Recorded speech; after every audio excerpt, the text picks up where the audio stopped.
My name is Chelsea, and this is Trooper, the Australian Shepherd. I hope you've been enjoying the vlog so far. Today we're going to be doing the first video of our training series, which is going to feature an introduction to clicker training and how to use very simple commands to help your dog understand what it all means. To get started, you just need a couple of things. You should have a treat bag. There's a lot of different ways you can do this. You could even use a pocket, but I would highly recommend a treat bag. I like the Gentle Leader series. It comes with a clip for your waistband, or you can do a loop to go around like a belt.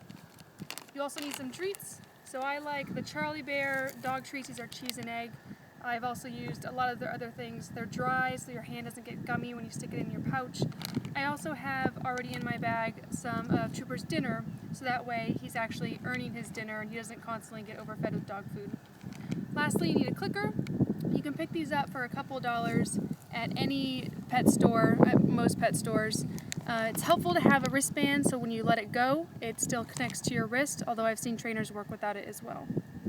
So the first thing we need to do is help your dog understand what the clicker is and what it means.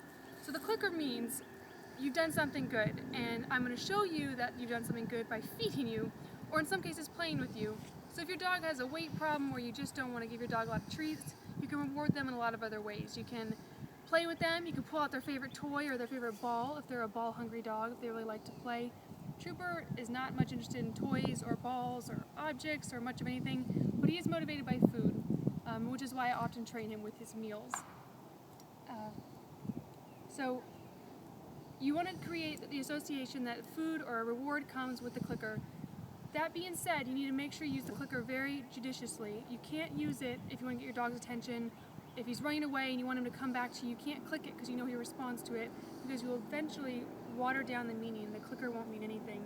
You want this to mean one thing only, and that is that behavior that you just did was great, and I'm going to give you a reward, and I'm going to show you that association. I'm going to help you learn that that behavior equals treat equals good. Alright, so the first thing to do is to help them learn the clicker. Some dogs might not like the sound of your clicker, so be attuned to your pet. If he's scared or angry or he backs up or he does not respond favorably or curiously, then try a new clicker or try something else. Some clickers make a more hollow wooden sound, and those are softer on their ears. This is a very distinctive noise. Trooper doesn't mind it, so it's good for us. Also, if no clickers work, you can make a sound with your mouth, or you can use a keyword that you don't use for anything else. So good is not going to be a keyword because you use that all the time. Good boy or good girl is not going to be suitable. Something distinctive like right or yes, although you have to be careful because you might say yes when you're training in other situations.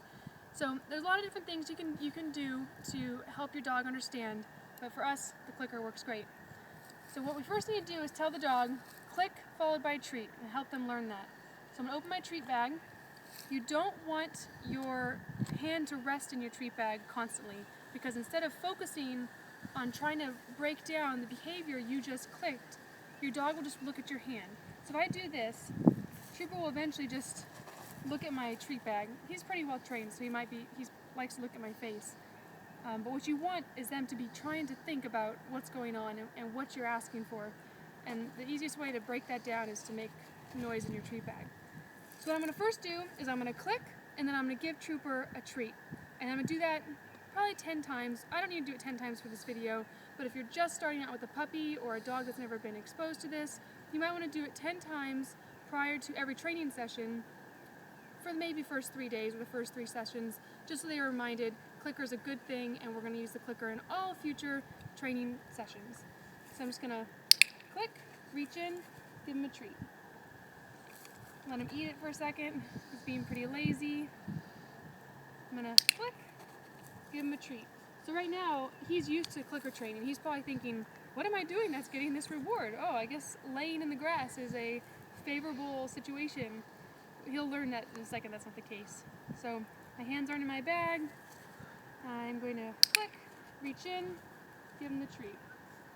Word of caution, bending over with the treat bag open is generally not advisable. I have spilt treats out on numerous occasions, but it's a good opportunity to teach your dog to leave it and not go after spilt treats.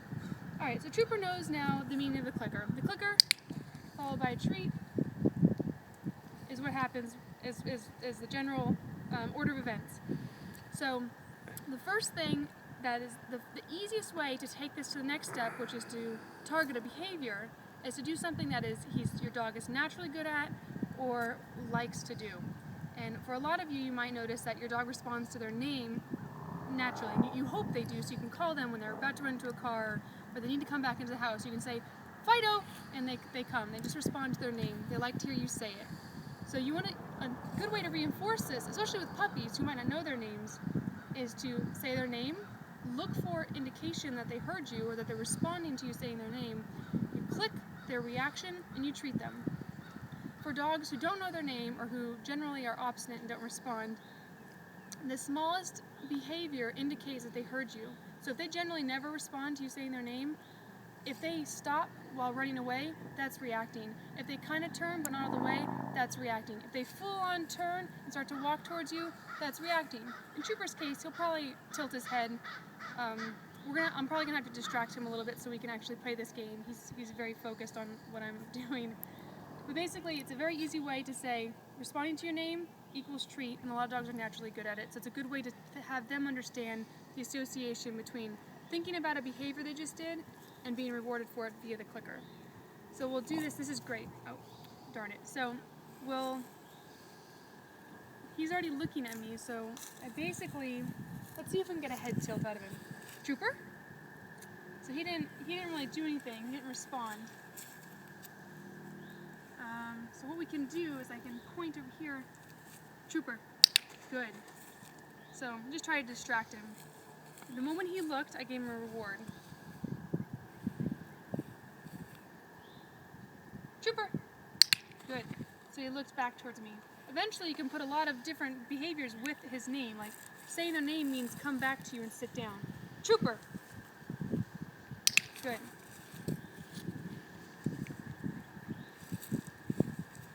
What's this?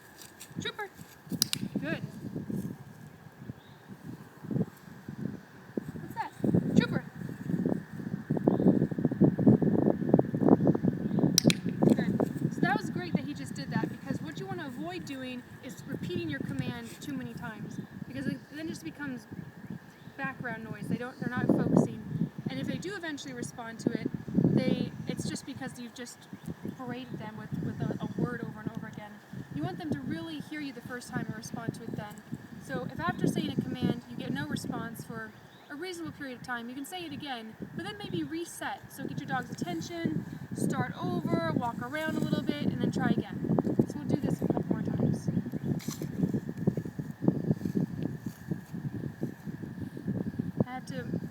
He has to not look at me for this to work. Trooper. Good.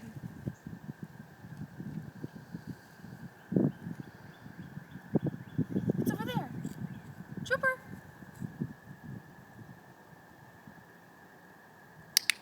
So he swung his head towards me that time when I clicked it. All right, Trooper. So if your dog is in early stages, it looks like he doesn't respond well to his name, but he's trying to figure out what a more complex behavior I could be demanding. You're gonna click behaviors before that. If your dog never turns all the way towards you, then you're gonna certainly click a quarter turn or a half turn, coming back to look at you, or like I said earlier, if he stops dead in his tracks. So those are the basics. Associating the clicker with food, pretty simple. Eventually they'll stop being a little alarmed by the clicker if it doesn't really bother them. Pick a good food for them that's easy for them to chew, it's not offensive to your hands. And then once they understand that a clicker is a good thing, use very simple commands so they can build up the understanding that a behavior they did earned the clicker and earned the treat, not just random happenstance you just gave them food. I look forward to the next video, and let me know if you have any questions. Thank you!